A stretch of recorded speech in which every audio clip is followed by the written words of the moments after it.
With all due respect to all the receivers in the Big Ten, in my opinion, David Bell's the best.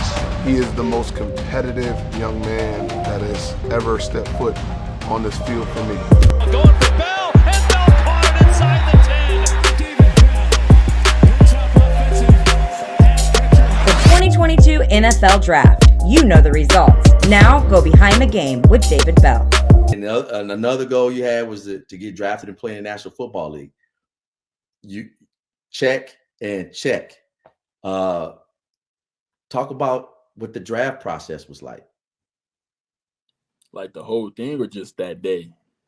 Just the process of preparing for the draft. It was a lot. It's a lot. Don't too many people know. It's stressful too. And also I was still in school, so having to go do the combine training, that was 8 weeks of just training 2 days a week, Monday through Saturday. So, and people be like, I was in Florida, like, you go out. I'm like, nah, you get to the crib about 4, 5 o'clock, you take a nap, wake up at 8, you tired, then you rehydrate.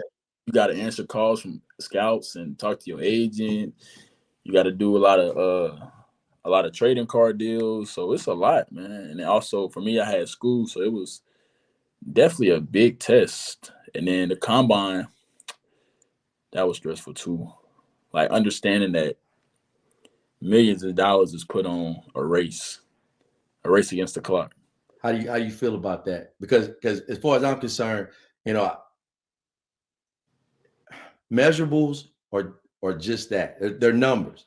I'm not saying they don't have any value, but in the sport, when you turn, especially football, when you turn on the tape and you watch somebody play and you see them play consistently, and then you see them play against high level competition consistently and dominate and do well over a period of time, for me, that's the number one thing.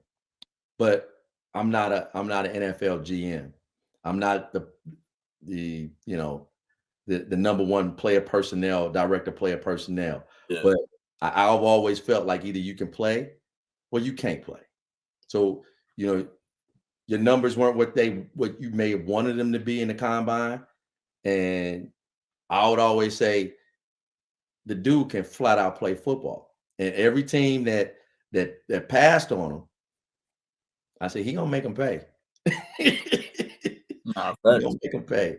Yeah, I wasn't happy with really anything I did at the combine. I mean, the routes did good, but that's just like second nature. But preparing for it, like I was hitting certain numbers that I was solid with, like 4.5s, 4.55, some stuff like that. And then shuttle 2, hitting low for like 4.1, 4.2. So getting there, it was just a long day.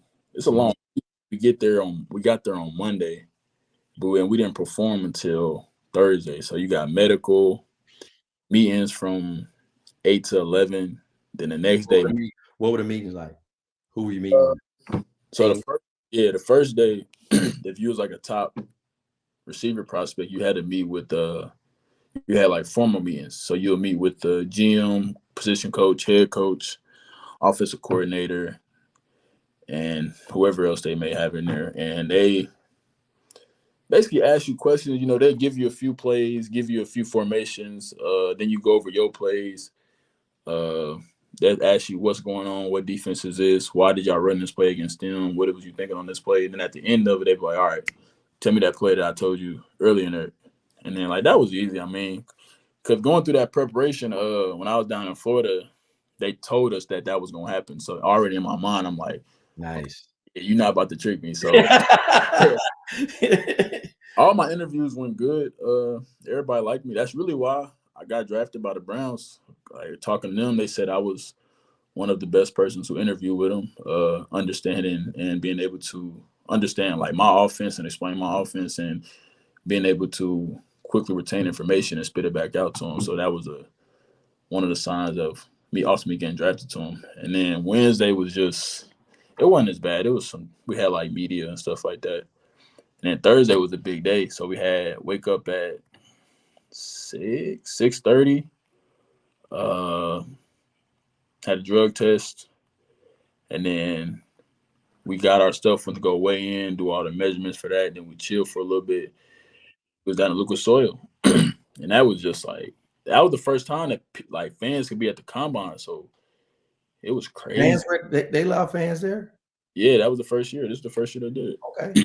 So it was nice. Like, I'm from there, so every time I went up, they were cheering stuff like that. But when I did that 40, I stumbled and I just hear, oh, like while I'm running mirror, I'm like, yeah, I know I didn't run good.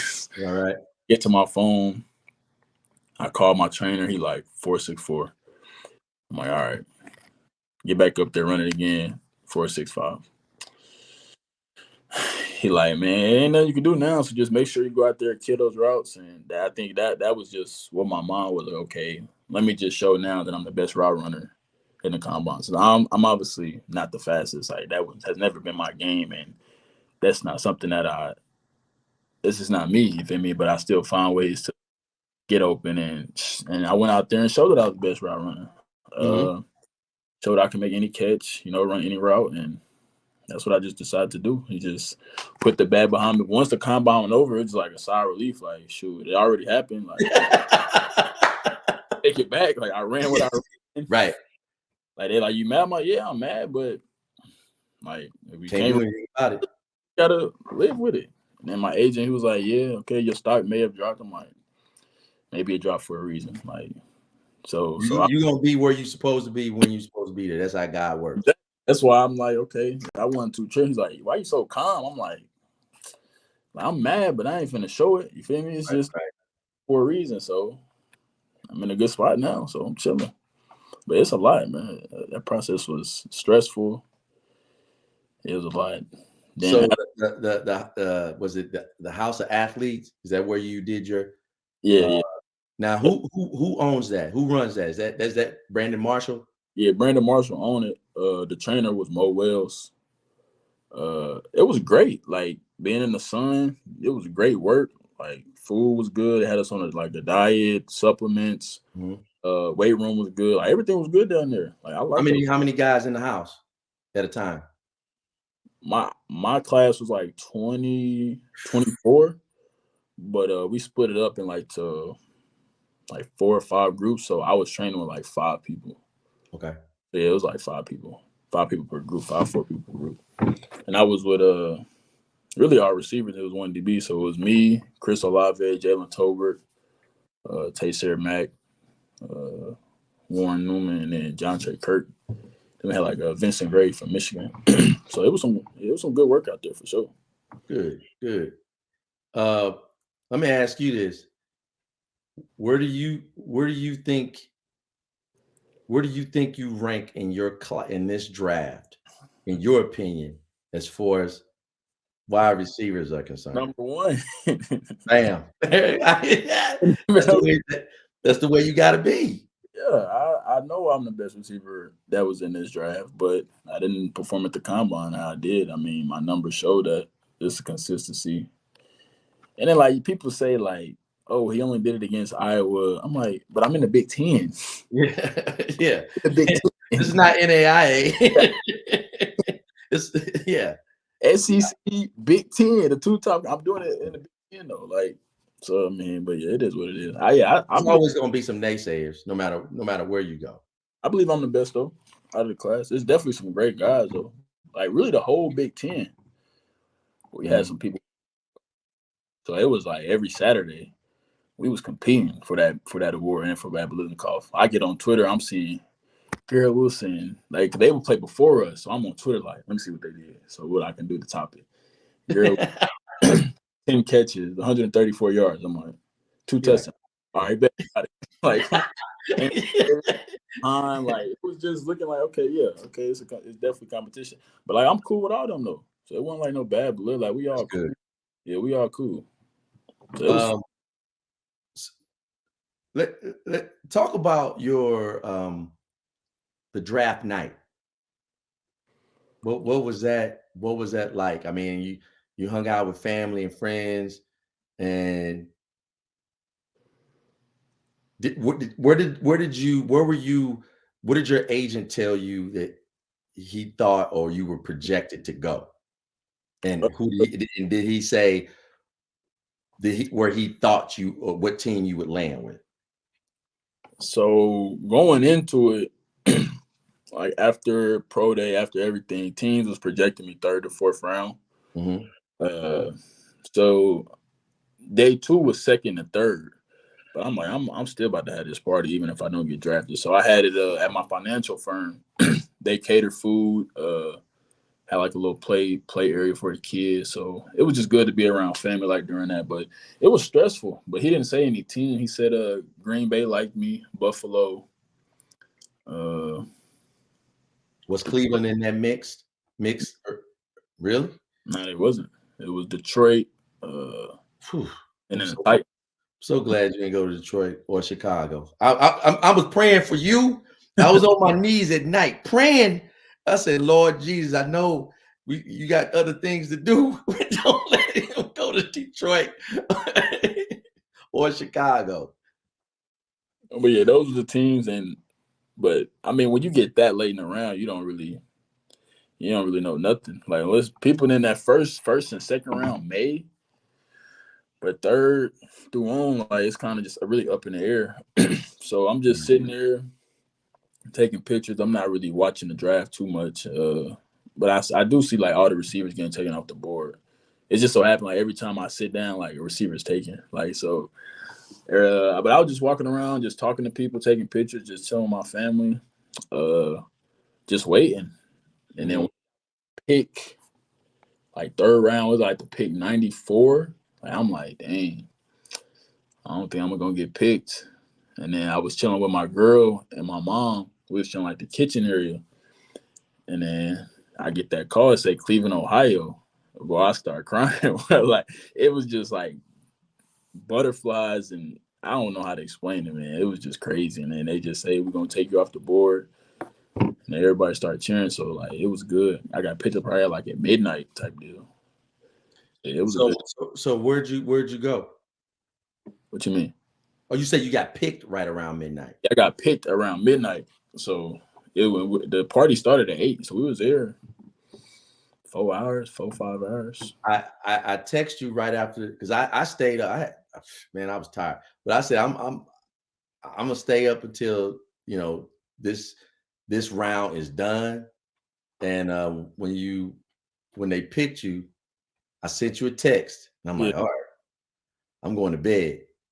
And I woke up about 2:00 in the morning, and I checked my phone, and you had called. Yeah. And I was like, damn, I missed the call, but I was tired. But I was like, I'm just happy for you. I'm happy for your family. You deserve it. I know you're going to do great things. Have you had a chance to talk to any of the players on the Browns yet? Any of your new teammates? Yeah, so I flew out 6 a.m. that Saturday. So the party was Friday. I didn't get back to the crib till about like 3. Flew out 6 a.m. It went down. Didn't even go to sleep. Didn't.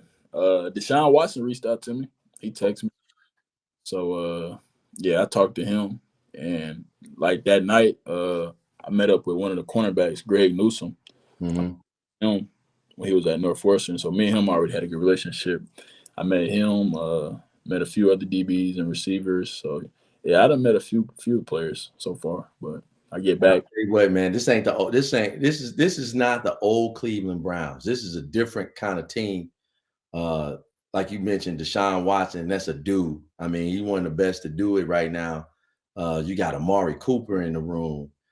Jarvis Landry, I don't know what's going to happen with his situation, but I hope he gets it straightened out.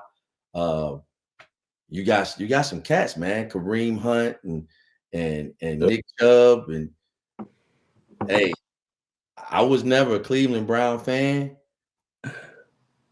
but I might be on the road, man, coming up. And since y'all play, you're in the same division as Cincinnati, that's a hop, skip, and a jump. Yeah. I can see me, coming up there and come to Cincinnati to see that home and away series. So I'm happy for you. I'm proud of you. What's the next thing on your agenda? What you got going on now? What's until you report to camp? Right now, I'm just in Chicago, just training for this week. finishing up finals, and then I'm off on my way. And then school done, no more school after that. Just strictly football. So I'm excited for. So is mom, and any family gonna move to Cleveland? Nah, they all staying here. Yeah, they all gonna stay. It's close enough for them to drive up there. And she wouldn't leave anyway, nor would Grandpa. So they gonna stay here. I think it's good because you get a chance to get outside. And all of your career has been inside the state of Indiana. Yeah. Even though it's it's a state over, it's still, you can spread your wings, but you can still get back home and they can get to you and experience that next phase of your life. So I ain't gonna hold you anymore, man. Like I said, I'm proud of you. I'm happy for you. You deserve everything you get, and I'm looking forward to tuning in on Sundays, watching hopefully number 3 get down, because I think you're a guy that can come in and make an impact right away. Most definitely. Before we get out of here, what if you had to give a piece of advice to young receivers at the high school, college level? What are you telling them?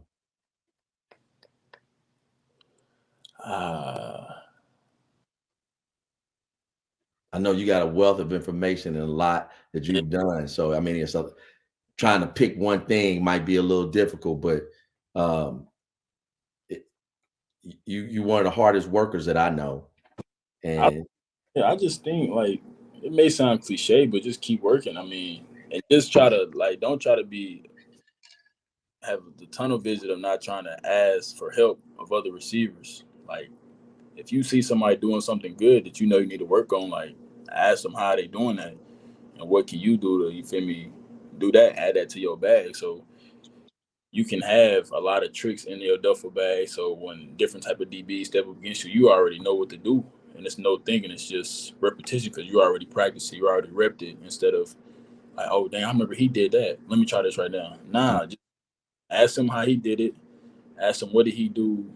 Ask that receiver what he do to peak at that top performance, so you can do the same thing. And that's what, like, I did. Like, I had a receiver come in from Marshall, and he's silly with the releases in the route. So instead of being like, nah, like, I'm the best receiver on the team, I'm not gonna ask him nothing. I'm like, bro, stay after practice, show me how you do that.